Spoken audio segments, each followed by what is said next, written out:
I remember the exact moment everything changed, the second his hand settled on my waist during the slow dance, like it had always belonged there. It was my wedding night. My new husband, Ethan, had vanished somewhere with his groomsmen already tipsy, laughing too loud. I was left spinning on the dance floor, politely smiling at extended family and too many strangers. That's when he found me. Jason, his older brother.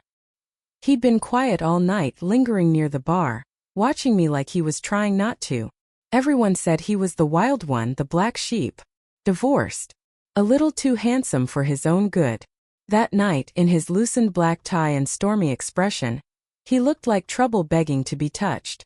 "I owe you a dance," he murmured, eyes dark with something unreadable. I hesitated. Just a second. I should have laughed it off. Should have told him to go find someone else. But instead, I let him pull me in. The music was low and slow. One of those romantic old songs that makes you feel like you're floating. He was warm, so warm, and his palm pressed gently against the small of my back, fingers curling ever so slightly, like he was holding something delicate. I felt his breath, the heat of it against my temple, and suddenly the world around us softened. The laughter, the lights, the clinking glasses, all of it faded. "Did you ever wonder," he whispered, voice thick, "what it would have been like if things had happened differently?" My heart tripped. "What?" He didn't answer. Just looked at me. And for a moment, I forgot where I was. Forgot who I was. My body was betraying me, leaning in, every nerve ending reaching toward him like it remembered something my mind refused to admit. His hand slid up slightly, not inappropriately, not yet, but with purpose. And then when the song ended, he didn't step away. Instead, he kissed me. Soft. Hesitant. Like a question he'd been carrying for years. And I didn't stop him. I didn't stop him.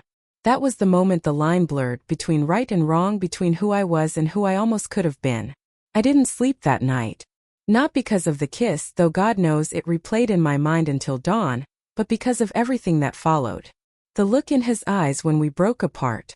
The way he stepped back like he'd done something irreversible. Like he knew he had. Because he had. And so had I. I spent the rest of the evening pretending nothing happened, smiling through family photos and dancing with people whose names I didn't remember. I laughed. I kissed Ethan in front of everyone. But underneath the satin and champagne and flashing lights, I felt like I was burning from the inside out. Jason avoided me. Vanished into the night without saying goodbye. No one seemed to notice except me. But here's what you need to understand. This didn't start at the wedding. Not really. It started years ago at Ethan's family's lake house. The first summer I was invited.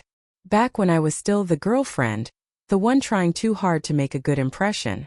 Jason had been there, lounging on the dock, shirtless and sunburned, sipping from a beer bottle like he had no idea the effect he had on people. We'd barely spoken then.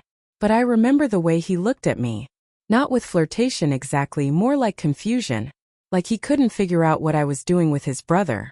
Like he didn't believe I belonged with anyone but him. Over the years we kept our distance. Polite conversations, careful smiles. But there was always this undercurrent. This quiet pull. I told myself I was imagining it. That I was projecting. I loved Ethan. He was safe, reliable, sweet in all the right ways. But Jason made me feel something I didn't have a name for. Something I couldn't fit inside the rules I'd built around myself. That kiss at the wedding, it didn't come from nowhere. It was a thread we'd been pulling for years. And that night it finally snapped. And the worst part? I wanted it to. 2 weeks passed. 2 weeks of pretending. I moved into Ethan's apartment, unpacked dishes, wrote thank you notes. We were supposed to be glowing newlyweds wrapped in that soft haze of beginning. But I felt unmoored. Like I'd stepped into someone else's life and couldn't quite convince myself to stay. Ethan didn't notice. Or maybe he did but chose not to say anything. He'd always been good at keeping things light, easy. The kind of man who laughs when he's uncomfortable, kisses your cheek instead of asking what's wrong. I loved him for that once. Now it just felt like silence. Jason didn't call. Didn't text. But he was everywhere. In the way I hesitated before kissing Ethan. In the way I caught myself daydreaming during dinner. Remembering the warmth of Jason's breath against my skin. The smell of his cologne. that low voice whispering things I was never meant to hear. And then one night everything cracked open. We were at Ethan's parents' house for dinner. A post-honeymoon gathering. Jason was there, of course, late, disheveled, eyes rimmed with something that looked dangerously close to regret. He barely looked at me during dinner. But I could feel him across the table, across the room. It was like our bodies were still dancing, still tethered to that moment on the floor. Every time his arm brushed mine, every time I caught his profile in candlelight, my chest ached with something I couldn't name. After dessert, I stepped outside for air. And he followed me. I didn't hear him at first. Just the sound of the wind in the trees, the creak of the old porch swing as I sat down, hugging my knees. Then his voice, quiet, ragged. "I shouldn't have kissed you." I turned, heart thudding. He stood there, hands in his pockets, gaze heavy. "But I did," he said. "And I can't stop thinking about it." The silence between us thickened. Not awkward, electric. Dangerous. "You're my brother's wife," he said softly. "That should mean something." It did mean something. It meant I should have stood up and walked away. But instead, I said nothing. Because my body was already remembering the way his lips felt against mine. I should have walked inside. I should have said something, anything, to make it clear that what happened couldn't happen again. But the moment I looked up at him, all of that resolve unraveled. He sat down beside me on the porch swing, not too close, not touching. But the air between us was trembling. "I've loved you for a long time," he said. I blinked. "Jason."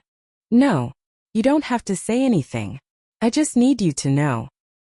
His voice was calm, but his hands were fists in his lap, like he was holding back something enormous, something that had waited years to break free. "I loved you before Ethan even met you," he said. "I saw you once downtown. You were sitting in a cafe, reading some book with your hair tied up in this messy knot. I remember standing there just watching you through the glass like an idiot." He let out a breath. "Then Ethan brought you home. And I knew I'd already lost." My throat tightened. My skin felt too warm, too tight. He wasn't looking at me anymore. His gaze was fixed somewhere out in the dark, but I could feel him, the weight of his words pressing into my chest. "I thought I could forget it," he said. "But that night on the dance floor, I've never wanted anything more than I wanted you in that moment."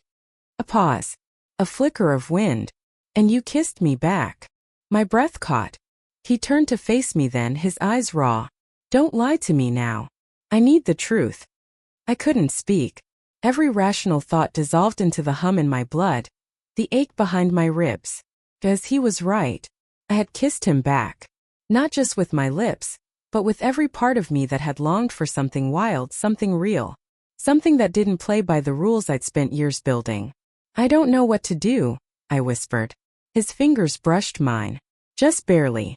Just enough to make me shiver. "You don't have to do anything," he said. "Not yet." But his touch lingered, light, trembling, like the beginning of something neither of us could name.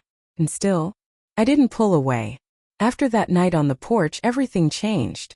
We didn't talk about it again, not directly. But we didn't need to. The silence between us wasn't empty anymore. It was thick with all the things we weren't saying. Every glance across a room. Every casual brush of fingers. Every breath held a second too long. It became unbearable. I started finding reasons to be where he was. To linger after family dinners. To offer help with errands I didn't need to run. To feel his eyes on me when no one else was looking. One Saturday, Ethan and I went to his parents' house to help clean out the garage. Jason was already there, sleeves rolled up, sweat on his neck. I told myself it was harmless, just another family chore. But when we ended up alone in the back room, surrounded by boxes and dust and the faint smell of old wood, something cracked open. He was reaching for a shelf above my head, and I turned too close. His chest brushed mine and we both froze. For a second I thought he'd pull back. But he didn't. His hand slid to my waist, slow, hesitant. His forehead touched mine and we just stood there, breathing. "I can't keep pretending," he whispered. I could feel the heat from his skin, the tension in his body, like he was holding back a storm. My own hands were shaking, but I didn't stop him. I couldn't. His lips grazed my temple, then lower, down to the curve of my jaw. He wasn't rushing. It was deliberate, like he was memorizing the shape of restraint. When his mouth finally found mine, it wasn't wild. It was quiet, devastatingly tender. The kind of kiss that says, "I've waited so long for this, I forgot how to breathe without it." My knees nearly gave out. He caught me, arms wrapping around me like he'd dreamed of this 1,000 times. We didn't go further. Not that day. But when we broke apart, breathless and undone, I knew something had shifted. Irrevocably. The space between us wasn't real anymore. It never had been. After the kiss in the garage, I couldn't sleep, couldn't eat, couldn't look Ethan in the eye without feeling like a stranger in my own skin.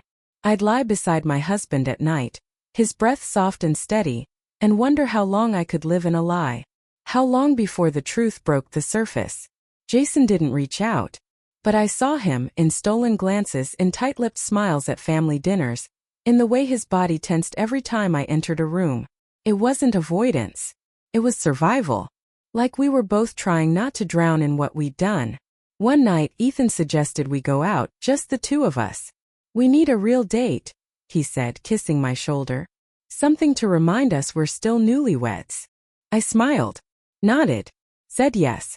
But the truth was, I didn't want to be reminded. We went to a restaurant downtown. Candlelight. Wine. A table tucked in the corner. He held my hand across the table, told me stories from his childhood, laughed in that easy way of his. And I kept thinking, you don't see it, do you? You don't see how far I've drifted. Later that night, we passed Jason on the street. He was leaning against a wall outside a bar, head tilted back, eyes closed. Alone. Drunk maybe. Or just lost. He didn't see us at first. But when he opened his eyes and spotted me on Ethan's arm, something flickered. A shadow crossed his face, sharp, bitter. I expected him to look away. Instead he spoke. "I hope you're happy," he said, loud enough to hear. "Really? I do." Ethan froze. "What?" Jason shrugged, pushing off the wall. "Nothing. Just, congratulations again." Then he walked off into the dark. Ethan looked at me confused. What was that about? I shook my head. Lied. I don't know. But inside something cracked. Because Jason wasn't just drunk. He was breaking. And so was I. I told myself I wouldn't go. I told myself 100 times. But when Jason texted, "I need to see you. Just to talk. Please." I was already halfway out the door before I thought of consequences. It was late. Too late for it to be innocent. The city felt quieter than usual, like the night itself was holding its breath. He opened the door shirtless, hair damp, eyes heavy. The smell of rain clung to him, sharp and clean. I stood in the threshold, heart pounding. "I shouldn't be here," I whispered. "I know." He stepped aside. His apartment was dim, lit only by a single lamp and the glow from the street. I didn't sit. I couldn't. My body felt too alive, too aware. "I keep trying to hate you," he said suddenly, voice tight. "Trying to push this out of me. But every time I do, it just grows stronger." My throat closed. He came closer, not touching me, not yet. Just standing close enough for his heat to wrap around me. I looked up at him, and everything I'd been denying roared to the surface. "I don't want you," I said. "But you do." The silence that followed was deafening. Not the kind that begs for words, the kind that swallows you whole. His hand lifted, slow, reverent, brushing my cheek. I leaned into it before I could stop myself. His thumb traced the edge of my jaw, down the curve of my neck. Every inch of my skin lit up under his touch. When he kissed me this time, it wasn't gentle. It was everything we'd been holding back, months of restraint unraveling in a single breathless pull. His arms around me, mouth claiming mine like he needed to taste every second we'd wasted apart. I clung to him. Not out of weakness, but out of sheer gravity. This wasn't a mistake anymore. This was something that had been waiting for us all along. Silent, patient, inevitable. And I didn't want to run from it. Not tonight. That night didn't end with a decision. There was no line drawn, no final word, no goodbye. Just the sound of our breathing tangled together. The weight of his hand resting against my spine like he couldn't let go, and knew he wouldn't try. We didn't talk about Ethan. We didn't talk about mourning. We just existed in that fragile, stolen space where time bends and rules blur. And all that matters is the way his breath caught when I touched him. The way my body answered without hesitation, without shame. It wasn't about lust. Not entirely. It was the ache of something too long buried, something neither of us had dared to claim until it became unbearable to keep hiding. At some point I sat up, wrapping the sheet around my body like it could shield me from the truth. Jason sat beside me, his fingers tracing the curve of my bare shoulder. "I didn't plan this," I said. "I did," he whispered. "Every time I saw you. I just never thought I'd be brave enough to touch you." The words hung there, trembling. I could have left. I could have erased it, called it a mistake, tucked it into a box marked regret. But I didn't. Instead, I reached for his hand, held it, and in that quiet, fragile moment, I realized something terrifying. I didn't regret what we'd done. I regretted every moment I pretended I didn't want it. I walked home just before dawn, heart pounding, skin still humming with the memory of him. Ethan was asleep on the couch, unaware, untouched by the fire I carried under my skin. I stood there in the dark, staring at the man I'd promised forever to, and wondering if forever was ever mine to give. Because some stories don't end in betrayal or devotion, they end in a choice. And sometimes the most honest thing we can do is walk straight into the fire we tried so hard to resist.